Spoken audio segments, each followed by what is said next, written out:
The fourth ether is coming into recognition, and along with it will come the knowledge of the lives which it embodies. Hence the success of spiritualistic endeavor, for the larger number of the average discarnate entities at this stage who are willing to make contact with the physical plane are clothed in matter of this ether.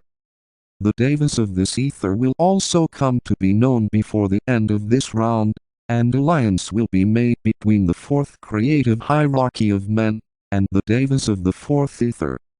The fourth plane, the Buddhic, by the aid of Manas, will gradually be realized. This will be done as Manas is transmuted into wisdom. By a few in this round the fifth principle will be superseded by the principle of Buddhi. Right on from now till the middle of the next round there will be an overlapping of the 4 and the 5 Manas, and the Buddhic principle thus making the 9, or perfected man, the initiate. It might also be remarked that more and more will the control of the fourth Kumara be evidenced and felt. On this I cannot enlarge, being only permitted to make the statement. The consciousness of the mass of the human family will gradually pass on to the fourth subplane of the mental plane, and be more and more controlled by purely concrete mind. Unless this is paralleled by a steady influx of egos onto the Buddhic plane in conscious activity, and thus out of the control of Manas. Pure and simple, a very serious condition will have to be handled by the hierarchy. The work of the 4 Maharajas who apportion karma within the ring pass knot will reach its culminating point during the 4th round. In the next round, the work of the Lipikas who handle affairs in connection with our system outside the ring pass knot will become more prominent. This is necessarily so, as the Lipika lords dispense the law to those who have merged themselves with their divine principle, and are no longer held by the material forms of the 3 worlds. The lords of karma, or the Maharajas, work with the sons of men in the 3 worlds, and through Manasic principle. 2. In the system. We have now for consideration some further points on the subject of Manasic development within the system, and then we can proceed to discuss the future of Manas, our final subheading. It will be apparent to all of us that the vastness of the subject, and the enormous cycles of time involved tend to obscurity, and lack of definiteness. Only the highlights stand out, and only broad general concepts, and the impartation of fundamental facts, to the exclusion of detail, are in any way possible in this treatise. Certain ideas stand out clearly against the background of intricate plans, against the apparent confusion caused by the overlapping of cycles, both great and lesser, and against accumulation of chaotic detail. This apparent chaos, and even seeming contradiction, is the result of our imperfect evolution, the result of our entire lack of perspective incident upon our place in the planetary scheme, and the result of the shortness of our vision. Broad outstanding generalizations are all that we can appreciate at our present state, and they might be summed up as 3 in number. Position or the place of the system within its greater whole, and the corporate nature of all manifestation. This involves the concept of a cosmic system, involving lesser systems and holding them together by the power of a unified life. 146 Diversity from unity. Now, according to the adepts of ancient Theravada, 7 principles are evolved out of these 3 primary entities. Algebra teaches us that the number of combinations of things, taken 1 at a time, 2 at a time, 3 at a time, and so forth equals 2n-1. Applying this formula to the present case, the number of entities evolved from different combinations of these 3 primary causes amount to 23-1 equals 8-1 equals 7. As a general rule, whenever 7 entities are mentioned in the ancient occult sciences of India in any connection whatsoever, you must suppose that these 7 entities come into existence from 3 primary entities. And that these 3 entities, again, are evolved out of a single entity or monad. The Theosophist, Vol. Vi, p. 449.44 a solar system, a portion of that greater system of manifestation, equally involving lesser forms of objectivity, and holding them likewise unified by the power of its own life. A planetary scheme, or subdivision of that solar system.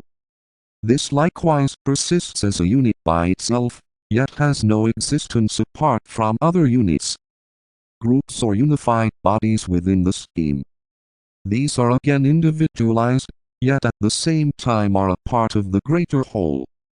Congeries or aggregations of cells, the subdivisions of groups. These must be similarly interpreted. The cells, or the individualized units, within the groups. Each of these is a conscious entity, yet each has no existence apart from its groups.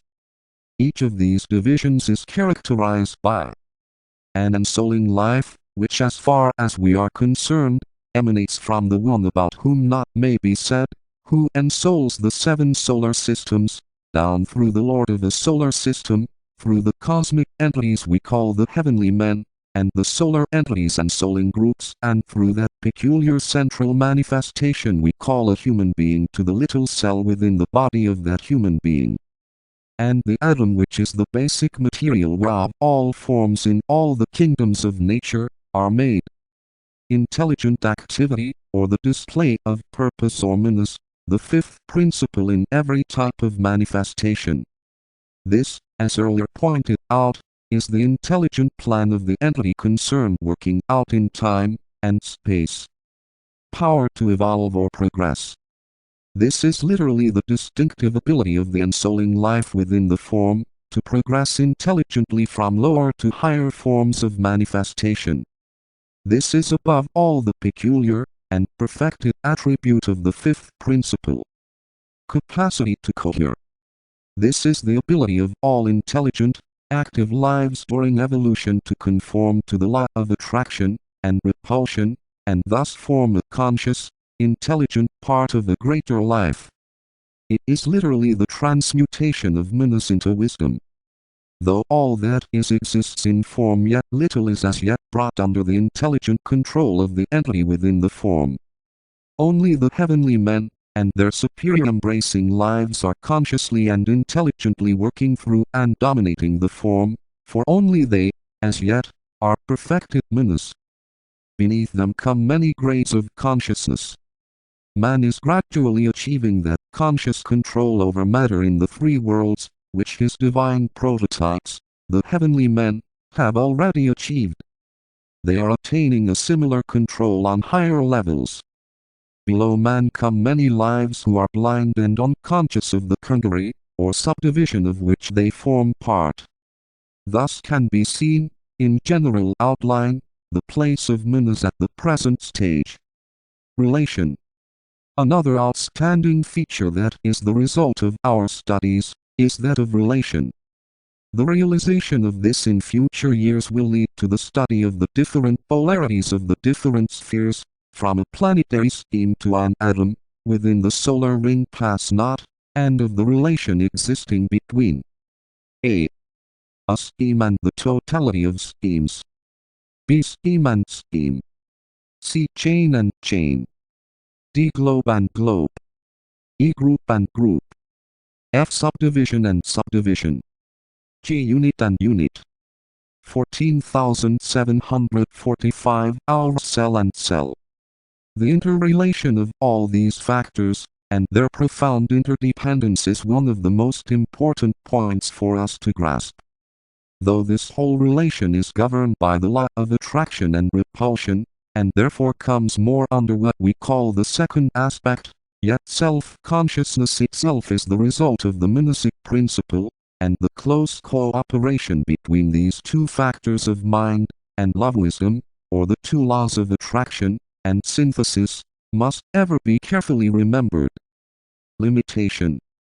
This is a prima factor to be borne in mind in considering a cosmos, a system, a scheme, a chain, or any form of limiting sphere down through them all to the physical atom of the scientist. It presupposes a capacity beyond that manifested, be duality, or that which is limited and the limiting substance. See purpose, for in an ordered scheme of existence, the limitation persists just as long as it is required in order to attain certain ends. It is succeeded by abstraction, occultly understood, and in its literal sense. When these three factors, position, relation, limitation, are studied within the system, the close connection of all the groups within the whole will be evidenced, and the need of each part for all other parts will be brought out. As regards cosmic position, relation and limitation, little can be said, as aimed to the heavenly men themselves the matter is obscure. That this is necessarily so must be apparent, when their place in the scheme of things is realized, and their relative unimportance is considered. Therefore, we can do no more than accept the fact of the inconceivable magnitude of that existence which is manifesting through 7 solar systems, and the extension of this concept of being to embrace the entire vault of the heavens. It is interesting to bear in mind in this connection that all that is seen, being objective forms, or beings in manifestation through certain spheres of light, may not be all that is, but that there may lie back of everything visible a vast realm or realms of existences. The very brain of man reels in contemplation of such a concept. Yet just as there are tens of millions of human beings out of objective manifestation, or discarnate, on the subtler planes of the solar system, so there may be cosmic entities, in rank equal to the one about whom not may be said, who are in a similar sense discarnate, and found in realms subtler than that of the manifestation of light. 3. On the earth. A. The 5 Kumaras.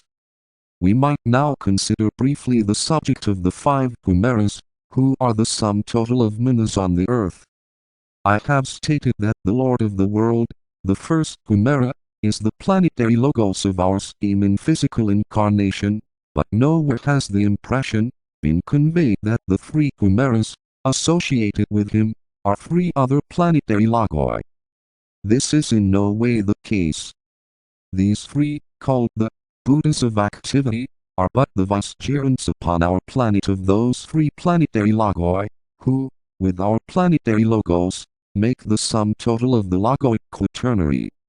Associated with them are the 3 esoteric Kumaras, mentioned in the Secret Doctrine, 14,846.